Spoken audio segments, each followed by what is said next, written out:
Galmacus turns towards you, his eyes wide with surprise, then his eyes narrow in rage. A roar rises up from further away. You're certain it's a Balor. The snarls and shouts from all direction. You know they're directed at you. Some of the words are in common, may belong to humans or other defenders of the city. Abomination, slay it. Egra, I only wanted you to taunt Galmagus, not. But then you see Galmagus disappear, and in that instant, terrible dread wells up in you. Not thinking, you leap to the side while ducking. Wind pushes past you as Galmagus's mace sweep past your face. He teleported. You scream the other way, rolling as you scream. Teleport me. You dodge just in time as the mace smashes the ground where you had been a moment before. A blow had been mixed. What? A blow that would have mixed you into the rubble beneath. He's too fast. You're about to die. Your morale decreases 3. Your stomach flips and suddenly you're behind the battering ram, your head just above so you can see beyond. Galmagus stands where you must have been only a moment ago. He turns and despite your cover, his eyes lock on you. Like a wraith, Azazel rises up from behind Galmagus, thrusts a sword point towards his back. However, the Demon Lord, using what must be 6 senses, dodges. Azazel blade punches through the heavy armor, driving deeply. It is certainly is not the killing blow she had aimed for. Galmagus leaps up at range and turns to face Azazel. Meanwhile, the Balor is charging past Galmagus and Azazel as they battle and heading straight at you. Egra, stop taunting. Stop taunting. To your surprise, Egra does stop. The battle veers around a closer target and towards a closer target, Kriya. You have saved the witch from Galmagus only for her to be slain by the 6, says Egra with a laugh as you sprint towards Kriya without any plan. Other demons are following the Balor, although hanging back as they're afraid to steal his kill. Kriya cuts away the last of the glowing web. Drala rises up as her many eyes open. What the cutting the web just completely like remove the poison or something? What the hell is that all about? The Balor is there, bringing down his massive sword in an overhead chop as Drala raises her hand. Crack. Sparks fly as blue shield shudder violently around Drala. Although the legendary sorceress may have repelled the blow, she still staggers back as though slapped. Perhaps Drala is still weak from imprisonment, or perhaps the Balor is just that strong. Drala raises a hand towards Kriya, pushing her daughter away by way of some magic and adding a shield around her just as the whip of the Balor rips the air where Kriya had been. No teleportation for witches, says Egra. Clever thing for that 6 to cast an anchor magic. He casted an anchor magic? He casted an anti-teleportation magic. Like a space lock magic. That's amazing. Time for that transformation you promised me, Agra. You say, ignoring whatever nonsense she's talking about. Become a legend, my champion, says Agra, excitement in her voice. Name your transformation. Virtuous, the god of war, ought to do it, you say. No, too much. Aim a little lower, she says. As is typically, she wants you to choose. Naturally, it will have to be something powerful, not a bat or some such nonsense. Aim lower than a god. You're not going to wonder at that limitation. However, perhaps it can be an individual. Naturally, with the realization, only individuals can come to mind. Making you the actual creature could cause some terrible side effects, like obliterating your soul. What does that even mean? Naturally, with this realization, only individuals come to mind now. Okay, that's fine. So below gods, individuals, making you the actual creature could cause some terrible side effects like obliterating your soul, but maybe Egra could make you into a likeness. A few characters come to mind. Few characters from life and legends come to mind. Which one do you choose? I'm pretty damn sure we will be allowed to take this one, Asmodeus, the Lord of Hell, when we do the revamp where we don't waste as much favor. So I'm not gonna boost my survival stats for that. Let's just go for we could go for Gold Tree, and now fuck that. We're gonna go for the Slaar the Handsome. That's gonna be fun. Life increases 150. Holy shit. Favor decreases 12. As you recall, Slaar the Handsome is a demon prince that certainly ought to gain you some leverage over the Balor and even Galmagus. Slaar the Handsome, you say. An ambitious choice, says Egra. Why? Enjoying being handsome, you say, when you add a likeness. Though I shall not have my soul obliterated, as you wish. At the words, your body vibrates violently. All goes dark. Next thing you know, you're taller, perhaps 9 feet or so. You wear skin-tight black scale armor with jewels embedded in patterns, the likely runes. In your hand, a sword around the size of a human. Human's two-handed sword is clenched, but to you, it's merely a long sword. The blade oozes with black slime that falls off the hilt and hisses the stone at your feet.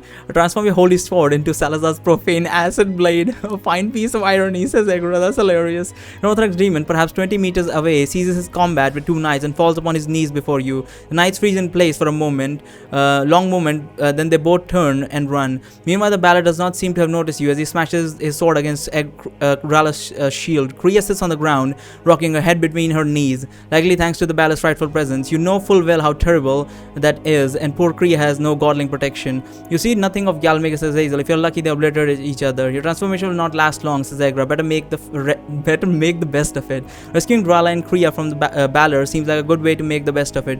Charge forward towards the Balor. As you draw back, the Balor sees you, steps back from Drala, turns to face you. Given the beastly face of this monster, his fire pouring of his pores, it's easy for you to read the Balor's expression. But you estimate that is one of surprise. But perhaps the best thing to do would be to see if you can command this Balor. Bow to your prince. Bow to your prince. Your words are in abyssal. It is good and surprising that Egra took the initiative to have you speak and understand the language, even if it's likely only temporary. The Balor. Oh, I forgot that he does not bow to anyone. Fuck, I forgot about that. The Balor turns and faces you, although he does not bow. Maybe the word means something else in abyssal. Maybe simply standing there and glowering at you as a form of respect. I forgot that he does not bow to anyone. As you swiftly close, remaining the distance between the Drala, many eyes widen upon you. She's afraid, as she should be, comes a voice that is like your own inner voice, except this one is heavy and dripping like malice, much like the beautiful blade you carry drips with purifying acid. Ria's face is even easier to read than her mother. Hers is the expression of true horror. You laugh in your mind. The Balor has been bad enough. Yet now there is true Slayer before them. It shall be enjoyable to watch her pretty young skin sizzle as you gently wipe your blade across her. Of course, you will heal her, seduce her, give her most depraved pleasure, then you will start fun over all again. What is happening here? This fantasy flashes through your mind in but a second. Meanwhile, the Balor remains unafraid. He is watching you. What did I tell you? I said bow before your prince. I'm your superior. You shout. The Balor answers you by wrapping his whip around your long sword. Balor bows to nothing, says Agra. Their rage and hate is too great to abide the tiny shred of humility. Life increases 250. Holy shit, fool, imposter, comes a horrid voice. It must be the Balor. With your sword arm pinned away, the Balor charges forward, impaling you in the heart with this terrible long sword. Alas, you find it's going to. Hold on. Yeah, I get that one because I forgot that they fucking don't bow to anyone. I forgot about that before choosing that option. I didn't think this through. But I didn't think that these godly beings are this fucking weak. They would die instantly like that. Fucking hell. Well, redo the choice. That was my fucking bad. That was entirely on me. Leave them to me. Leave them to me. Your words are abyssal. Takes a long step back from Drala as you swiftly close the remaining distance between them. Drala many as as there should be inner voice. I don't know. I'm guessing is the actual Slaar interfering in here? What is happening? Fantasy flashes through your mind in a second. Meanwhile, the Balor appears unafraid. He's watching you. How dare he? You will have to dispense with him, but deep inside, you know he is not to be trifled with. You shall want to catch him by surprise. Drala waves his hand and disappears. Ria's eyes bulge upon seeing the disappearance of her mother, yet she is too petrified to scream. Would she leave him there or something? Betrayed and abandoned, you shout in common. You laugh, and it is a rich laugh, the laugh of a splendid being, which is what you are. You're the most splendid being in the universe. Arrows rain down on you, snapping harmlessly against your armor. Not that you even need armor to reflect on ordinary arrows. The Balor's attention is now on Kriya. You know what he's thinking. Will this one escape too? Yet he does not dare harm her. She's for you. You raise your sword as though to bring it down upon the little witch. This wretched six must die first, you think. You hate Balors. Yes, there is nothing more formidable on the battlefield. They can be useful, but nothing in the entire universe is fond of their kind. As you swing your sword as though to finish Kriya, who now stands paralyzed with fear, then pivots, bring your sword around at the Balor. Blow is well placed, low and under the Balor's sword. Your blade slashes through wing, then deep into the Balor's thigh. The Balor roars in pain as you swiftly draw from your slash and then stab in the abdomen. Kriya somehow mustered her wits enough to run. She scampers down into nearby ruins. It shall be easy to hunt her down. You can smell her fear from here. The Balor shoots forth flame from his sword. It is not hot enough to harm your resistant skin, yet it is blinding. Let the blessed acid do the work, you think, as you leap away. Just as the flame clear, the Balor whip lashes you, and despite his wounds, the Balor charges at you with amazing speed. My favor decreases. I died again? What the hell? Oh, because my favor decreased 4. The Balor's blade cleaves through your armor into your chest, cutting deep through the muscle, filling you with rage and pain. Alas, your divine. So we need to boost the favor as well. Your last choice. And what we were doing? We're gonna boost the favor to 4. We're not gonna do any more than that for now. Leave them to me. Wait, because my favor went down to fucking 0. Is that it? Are you fucking serious, man? Well, I suppose I'll have to boost it to like 5. I guess you can't get it down to 0 then. Leave them to me. Favor decreases 4. The chest, pain. Balor cleaves through your armor into your chest, cutting through. Yeah, pain. And now, chest to chest with this Balor, you drive your blade up through his chin and out the top of his skull. The air around you gets sucked in, and there the Balor explodes in a massive ball of flame. Flames quickly dispense, leaving nothing of the Balor. Much of the ruins around you are burning. Indeed, stone is burning. You're burning too. Indeed, some of your armor has melted to your skin. The pain is unbearable. If you fall to the ground, some of your bones are shattered. At least that is how it feels. Just then, blackness overtakes you.